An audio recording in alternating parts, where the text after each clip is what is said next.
¿Sabías que los primeros intérpretes de jazz cacareaban como un gallo o relinchaban como un caballo? Otros músicos hacían que reían con la trompeta o que tenían hipo con el saxofón. ¡Vaya circo! ¿Te puedes creer que algunos saxofonistas fueron incluidos en formaciones de jazz por demanda de las discográficas? Todo esto ocurrió entre 1905 y 1920. Quédate a ver el vídeo conmigo y descubrirás muchas cosas más. Yo soy Alain Sancho, el saxo friki.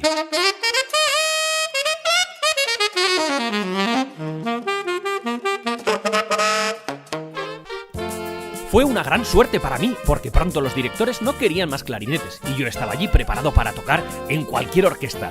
Sidney Bechet.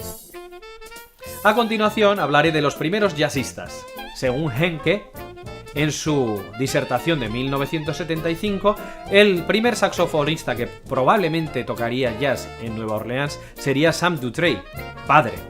Sam Dutrey padre nació en 1887 y, además de saxofonista, fue clarinetista, como la mayoría de los primeros saxofonistas que tocaron en Nueva Orleans. Que tocaron jazz antes de 1920 fueron Paul Barnes, John Joseph, Louis Russell y Albert Nicholas.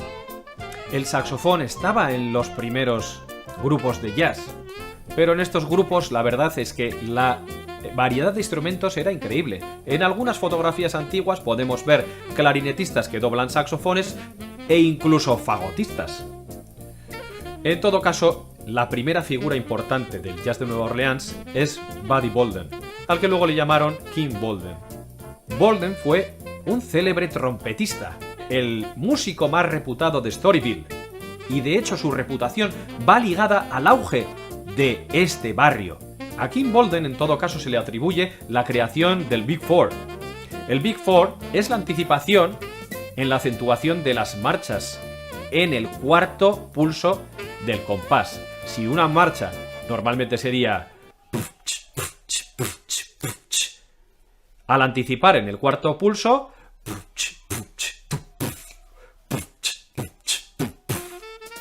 sería algo parecido a este ritmo. Podría ser. En este momento también cabe destacar la figura de Jerry Roll Morton, sobre todo porque fue el primero en escribir una partitura de jazz.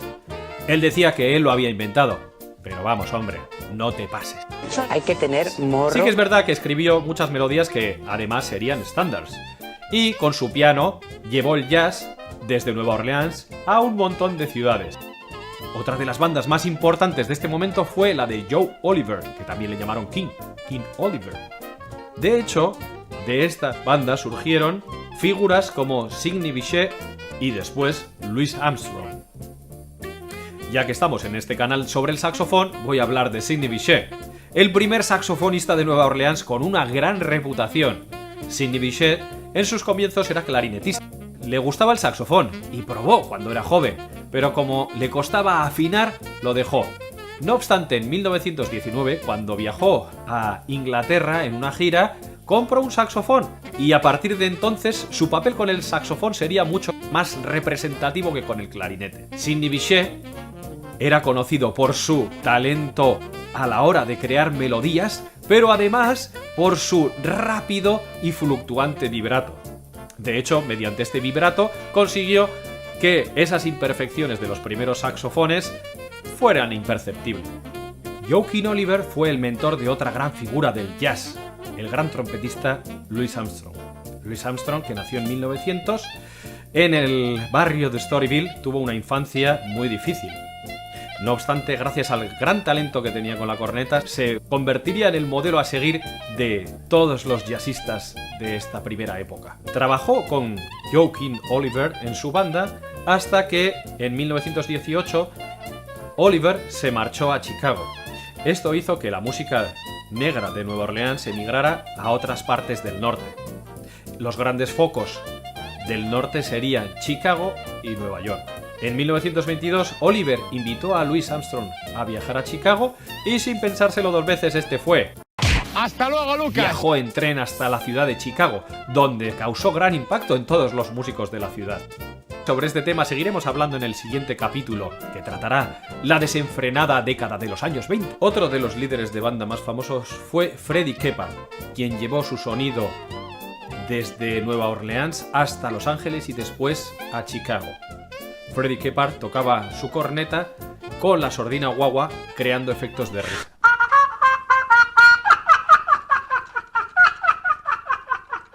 Tocó junto a la Original Creole Orchestra. La empresa Victor Talking Machine le ofreció grabar un disco. Habría sido el primer disco de jazz, pero no quiso. En su lugar, un grupo de músicos blancos que vivían en Nueva York sí que aceptó este reto. Ellos eran la Original Dixieland Jazz Band. Su primer éxito, en la empresa de Victor Talking Machine, incluía canciones como Liberty Steeple Blues, eran interpretadas con sus instrumentos, creando los efectos de animales, así como un clarinete haciendo el sonido de gallo o una trompeta haciendo el sonido de caballo. Esta primera grabación de 1917 de la Original Dixieland Jazz Band, liderada por Nick La Rocca, fue un tremendo éxito. Vendieron más ejemplares que cualquier otro artista del momento. En ese momento los álbumes que más vendían eran los de la Sousa Band, que recordamos que estaba Moe Heremans como saxofonista. Moe Heremans fue el primer saxofonista que grabó un solo de saxofón en disco. Estuvo con Sousa entre 1894 y 1905. O Caruso, es decir, intérpretes de ópera. La industria discográfica creció paralela al jazz y de hecho al público le gustó tanto el saxofón que los propietarios de las discográficas pidieron a las bandas que incluyesen este instrumento en su formación. Es el caso de la Original Dixieland Jazz Band. El primer saxofonista que grabó un disco fue Benny Kruger. Lo grabó con esta orquesta y por petición de la Victor Talking Machine. Benny Kruger, que además era apodado el clown del saxofón porque hacía reír al saxofón.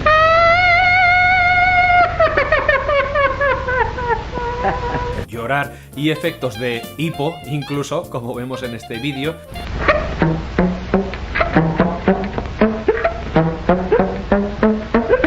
Fue el primero en grabar ese disco en 1920.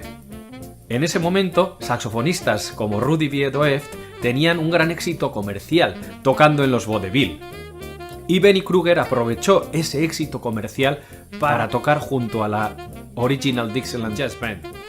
A finales de la década, exactamente en 1919, Paul Whiteman, un director de orquesta blanco que al oír una banda de jazz le encantó y quiso hacer esa sonoridad suya dándole un color mucho más clásico, incluyó 2 saxofones en su orquesta.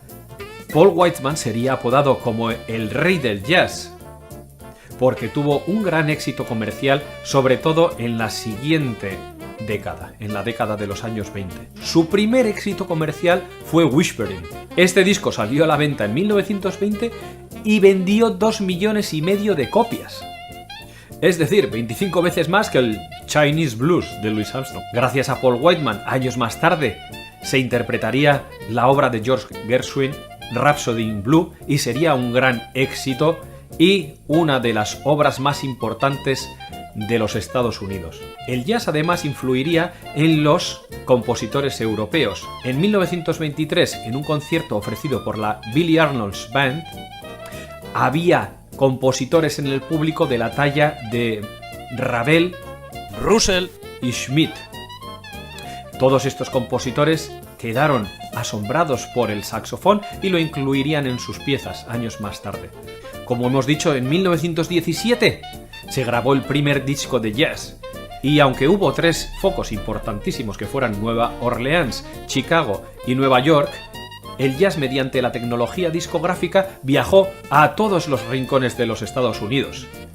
Hasta aquí ha llegado este capítulo que ofrecía una primera fotografía del saxofón en los primeros años del jazz. El próximo capítulo será sobre los años 20, los años locos del jazz que acaban con la crisis financiera.